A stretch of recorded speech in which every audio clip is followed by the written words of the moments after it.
สวัสดีค่ะทุกคนกลับมาพบกับติ๊กในช่องสุกัญญาย่ากันอีกเช่นเคยนะคะวันนี้ก็อากาศดีๆนะคะก็เลยออกมาหากิจกรรมทำนะคะพอดีว่าเมื่อวานเพื่อนเพิ่งโทรมาชวนเลยว่า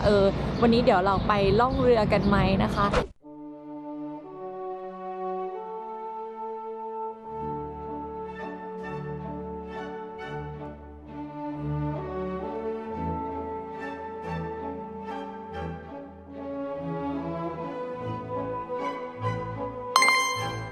สำหรับเส้นทางที่เราจะล่องเรือกันไปในวันนี้นะคะก็เป็นแม่น้ำยาร่านะคะเอาจริงป่ะคือติ๊กอะไม่รู้เลยว่าเส้นทางที่เราจะไปวันนี้คือเราจะไปไหนบ้างนะคะพอดีว่าเพื่อนอะจัดทริปอะไรรวบรวมคนนู่นนี่นั่นเรียบร้อยแล้วก็โอเคไปจอยกับเขาด้วยนะคะตอนนี้คือติ๊กก็มานั่งรอเวลาอยู่คือเพื่อนนัดไว้ประมาณทุ่มครึ่งนะคะตอนนี้ก็ประมาณทุ่ม 1แล้วอีกครึ่งชั่วโมงก็นั่งชมบรรยากาศเล่นๆไปนะคะอยู่ริมแม่น้ำคือแบบฟิลดีมากเดี๋ยวจะให้เพื่อนๆดูบรรยากาศกันค่ะ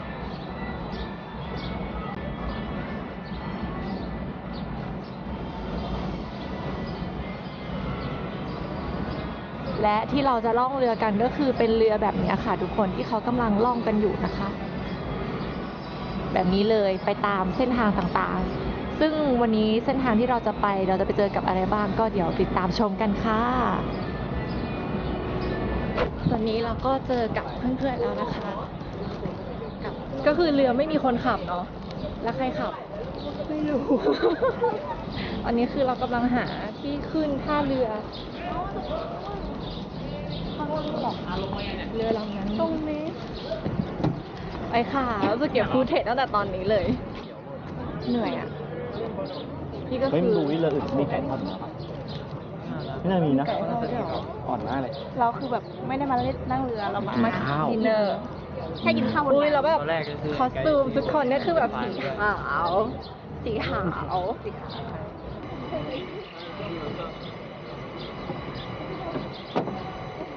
Yes. Yeah, if you just want to head round here to the office. คือเขาบอกให้ไปออฟฟิศอันนี้คนละเท่าไหร่คะคุณพี่เอิร์ธ129หันเรือหนึ่งลำละ129ได้กี่คน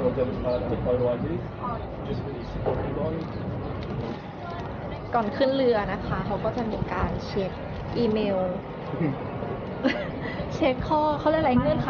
ให้ทำไอ้นี่ให้ดูคลิปความปลอดภัยเซฟตี้ใช่ว่าแบบจะต้องทำอะไรยังไงซึ่งถามว่าดูไหมฉันดูนะอุ้ยโอเคออกกล้องอ่ะเนาะชี้ขวาเนาะชี้ขวาอันนี้ใครยังไม่ทโอเคนี่คือแม่น้ำที่เราจะร่องกันในวันนี้นะคะเดี๋ยวเรารอเพื่อนๆลงทะเบียนในอีเมลกันให้เรียบร้อยก่อนแล้วเดี๋ยวเราจะลงเรือกัน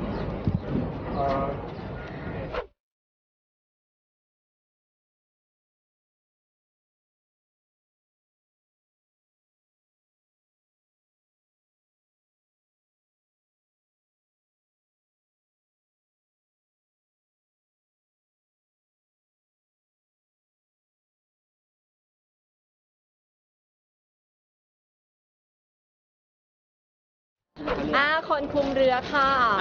Hi what's your name Hi my name is Mike Mike I just have to go through a few things with you guys today ดึงแรงๆหรอ Keep it all power ดี push it all the way ทำไมมึงฝัน twisting ก็ต้องฟังอย่างนี้ push it all the way there you go Thank you goodbye See you ต้อง see you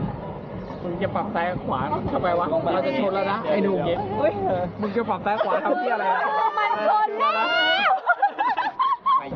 ย้อมจองหล่นจ้า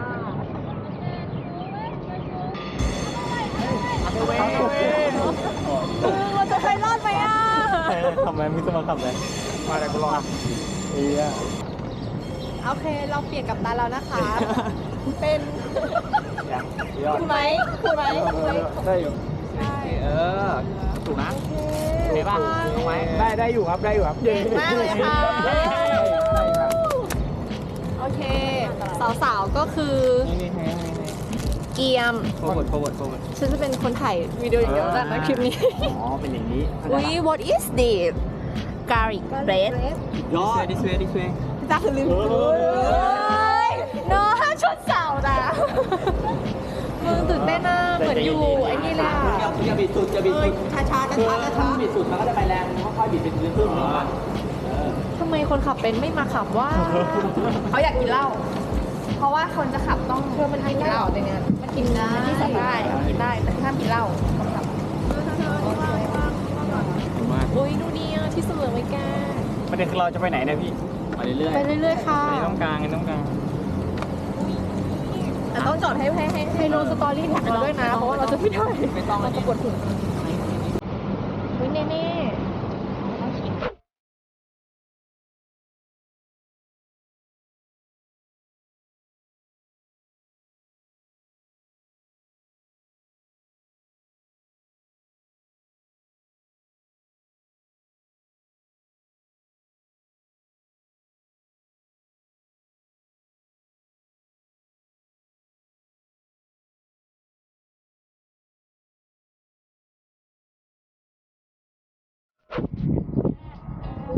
ชนแก้วค่ะเพื่อนสอง นี่เราขอบคุณนะเรากดงานไม่ได้ แล้วก็ไม่กิน ขอบคุณงาน คืออันนี้ก็เหมือนกับว่ามาทำคอนเทนต์นะคะ นั่งในวันหยุดชิลๆ อากาศดีมาก คือแบบว่า ลมมันไม่ได้เหมือนที่ไทยอ่ะ ที่แบบว่าพึบแล้วนั่งเรือแล้วหัวฟูแต่อันนี้คือเป็นการนั่งเรือชิลๆแบบลมเย็นๆ คือแบบดีมากค่ะทุกคน ถ้าใครอยากจะมาทำคอนเทนต์อะไรแบบนี้นะคะ ก็ต้องเข้าไปจองในเว็บใช่ปะที่ Go Boat เท่าไหร่นะราคา 129ต่อ1ชั่วโมง ถ้าเกิดว่า3ชั่วโมงก็200กว่าเท่าไหร่นี่แหละเราจำไม่ได้แต่ว่าเข้าไปดูในเว็บได้ เฮ้ยไม่คือเป็นเมลเบิร์นแล้ววะ จริงเหรอแล้วเราไม่อยู่เมลเบิร์นตรงไหน ถ่ายให้เขาสักรูปสิเธอ เฮ้ยว้าวหัว เฮ้ยทำไมมันวนวะ ได้อยู่ไม่ต้องเลยตรงไปเลย ไม่มีใครกินขนมปังเลย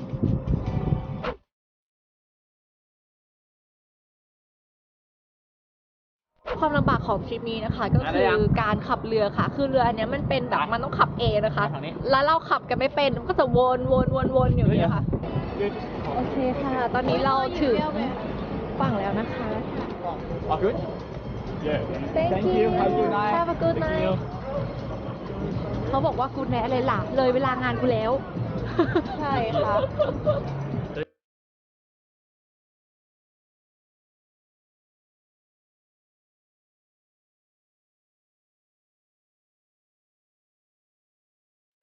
สำหรับทริปนี้นะคะเราก็อยู่รอดครบ 7 ชีวิตนะคะทุกคนก็แฮปปี้มีความสุขนะคะ บ๊ายบายค่ะ ไว้เจอกันใหม่คลิปหน้า